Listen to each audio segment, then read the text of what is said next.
হোজাই জিলাৰ ২ নং কাকিত আজি স্থাপন কৰা হ'ব জুবিন গাৰ্গৰ পূৰ্ণাংগ প্ৰতিমূৰ্তি আৰু এই মুহূৰ্তত কাৰ্যসূচী চলি আছে আৰু কাৰ্যসূচীৰ মাজতে যেহেতু মোৰ সৈতে জুবিন গাৰ্গৰ দুগৰাকী বাদ্যযন্ত্ৰী আছে তেখেত সৈতে আমি কথা পাতিবলৈ যত্ন কৰিম দাদা আপোনাৰ ওচৰলৈ আজি এমাহ হৈছে জুবিন গাৰ্গৰ মৃত্যুৰ এতিয়ালৈকে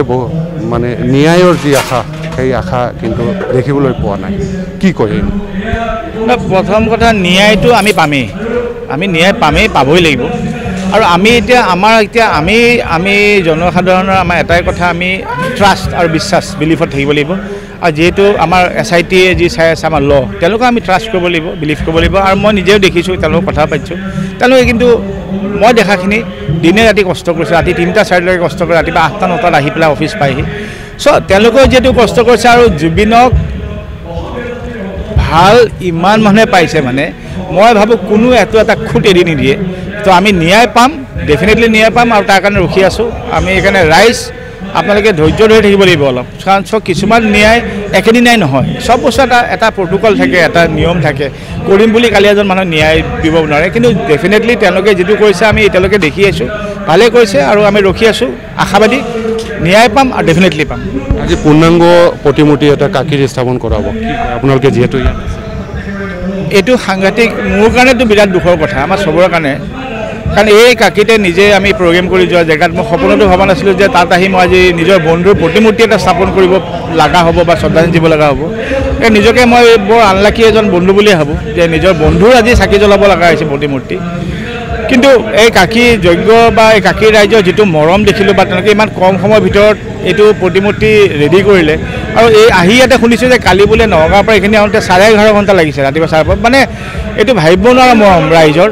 মই তেতিয়া যজ্ঞই কৈছোঁ ডেফিনেটলি মই আহিম যদিও বিৰাট মনত আমাৰ কষ্ট আহিম আৰু মই সেইকাৰণে জুবিন গাৰ্গৰ সকলো পৰিয়ালৰ হয় মই অনেক ধন্যবাদ যজ্ঞ আৰু কাকিৰ সমূহ ৰাইজক যে আপোনালোকে এই মৰম চেনেহ দিলে কিন্তু এই মৰম চেনেহটো থাকিব কেতিয়া বা জুবিনে কেতিয়া ভাল পাব জুবিনে যিটো সদায় মোৰ অসম মই অসম কৈ থাকিলে যে মই জাতি ধৰ্ম হয় অসমখন যেন কোনো ভাঙি নিদিয়ে আৰু এইবাৰ জুবিন যেতিয়া গুচি গ'ল গোটেই অসম একগোট কৰি গৈ গ'ল কিন্তু তাত কোনো জাতি ধৰ্ম নাই আৰু মই ভাবোঁ আমি এনেকৈ একগোট হৈ আমাক যেন কোনোৱে জাতি বা ধৰ্মৰ নামত ভাঙিব নোৱাৰে আৰু যেতিয়া সেইটো জুবিনে দেখা পাব মই ভাবোঁ জুবিন তেতিয়া চবতকৈ সুখী থাকিব য'ৰ পৰা আমাৰ চাই থাকিব যে এই মোৰ অসম মই ভাবা সপোন মোৰ অসম আজি একগোট হৈ আছে আৰু এই কালি পৰহি মই দেখিলোঁ যে অলপ বিতৰ্ক মানুহে কৰি আছে দেৱালী হওক বা নহ'ব মই কৈছোঁ অসম ৰাইজ আপোনালোকে ৰখি থাকক যোনদিনা আমি ন্যায় পাম জুবিনৰ ন্যায় পাব সেইদিনা পৃথিৱীত চবতকৈ ডাঙৰ দেৱালী আমাৰ অসমতে হ'ব সেইকাৰণে ন্যায় পামেই ডেফিনেটলি পাম নিশ্চয় এয়া পাৰ্থৰ ভাষ্য আমি এই মুহূৰ্তত দেখাইছোঁ আৰু ইতিমধ্যে এই ৰাজা বৰুৱা আছে আৰু তেখেতৰ সৈতে আমি কথা পাতিবলৈ যত্ন কৰিম যে যিহেতু আন এগৰাকী বাদ্যযন্ত্ৰী যিহেতু জুবিন গাৰ্গৰ সৈতে এটা সময়ত একেলগে তেওঁ আছিলে আজি জুবিন গাৰ্গৰ মৃত্যুৰ আজি এটা মাহ সম্পূৰ্ণ হৈছে আৰু কাকিত আপোনালোকে দেখা পাইছে এই মুহূৰ্তত জুবিন গাৰ্গৰ এটা পূৰ্ণাংগ প্ৰতিমূৰ্তি এটা স্থাপন কৰাইছে কিছু সময় পাছতে উন্মোচন কৰা হ'ব আপুনি নিজেও আহি ইয়াত উপস্থিত হৈছে আগতে হয়তো কাকিত আপোনালোকে অনুষ্ঠান কৰিও গৈছে কি কয় যিধৰণে আজি এমাহ জুবিন গাৰ্গৰ মৃত্যু কাকিলৈ আহিছোঁ হয় যজ্ঞ কনষ্ট্ৰাকশ্যনৰ যজ্ঞজ্যোতি বৰাৰ অনুৰোধত বহুত দিন তেওঁ ফোন কৰাৰ পিছত আজি তেওঁ যিটো কাম কৰিছে সঁচাকৈ প্ৰশংসনীয় কাম খুব কম সময়ৰ ভিতৰত জুবিন গাৰ্গৰ এটা পূৰ্ণাংগ প্ৰতিমূৰ্তি তৈয়াৰ কৰিছে কিন্তু আমি আচলতে বৰ দুৰ্ভাগ্য মানে আমাৰ দুৰ্ভাগ্য আচলতে ইমান সোনকালে জুবিন গাৰ্গৰ প্ৰতিমূৰ্তিৰ তলত থিয় হ'বলগীয়া হৈছে গতিকে সেইটোৱে যিখিনি এইটো কাম কৰিলে জুবিন গাৰ্গৰ লগত ভুল কৰিলে তেওঁক বচাই ৰাখিব নোৱাৰিলে সেইখিনি শাস্তি পাওক ন্যায়ালয়ৰ ওপৰত আস্থা আছে তদন্ত প্ৰক্ৰিয়া চলি আছে দোষীয়ে শাস্তি পাবই লাগিব যি ধৰণৰ তদন্ত প্ৰক্ৰিয়া চলি আছে আজি এটা মাহ সম্পূৰ্ণ হৈছে কি ভাবে আপোনালোকে আৰু কিমান দিনৰ প্ৰয়োজন হ'ব পাৰে জুবিন গাৰ্গক ন্যায় পোৱাৰ ক্ষেত্ৰত বা এই তদন্তক লৈ আপোনালোকে আস্থা নহয় ন্যায় পাবলৈ হ'লে অলপ তদন্ত প্ৰক্ৰিয়াত সময় লাগিব যিহেতু পুংখানুপুংখভাৱে তেখেতসকলে চাই আছে চব মানুহকে মাতি আছে SITয়ে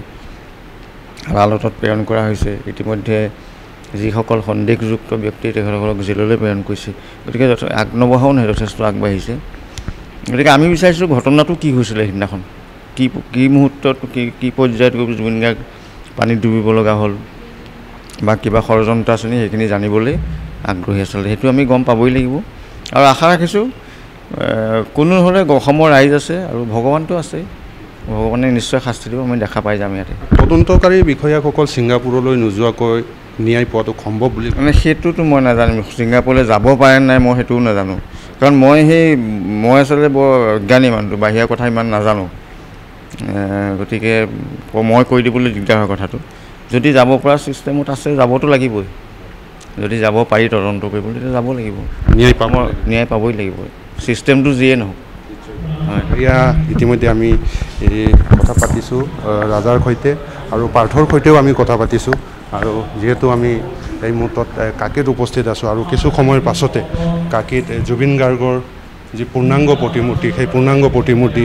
ইতিমধ্যে উন্মোচন কৰা হ'ব, আৰু দুগৰাকী বাদ্যযন্ত্ৰী আহি এই কাকীৰ যি অনুষ্ঠান সেই অনুষ্ঠানত তেওঁলোকে অংশগ্ৰহণ কৰিছে, আৰু আমি ইতিমধ্যে কথা পাতিছোঁ দুগৰাকী বাদ্যযন্ত্ৰীৰ সৈতে। তেওঁলোকে এটাই কথা কৈছে যে জুবিন গাৰ্গে ন্যায় পাব লাগিব। আপুনি বিচৰা বাতৰি পাব কেৱল নিউজ 18 এপত। নিউজ 18 এপ ডাউনলোড কৰিবলৈ স্কেন কৰক এই QR কোড। গুগল প্লে ষ্টৰতো পাব এই নিউজ 18 এপ।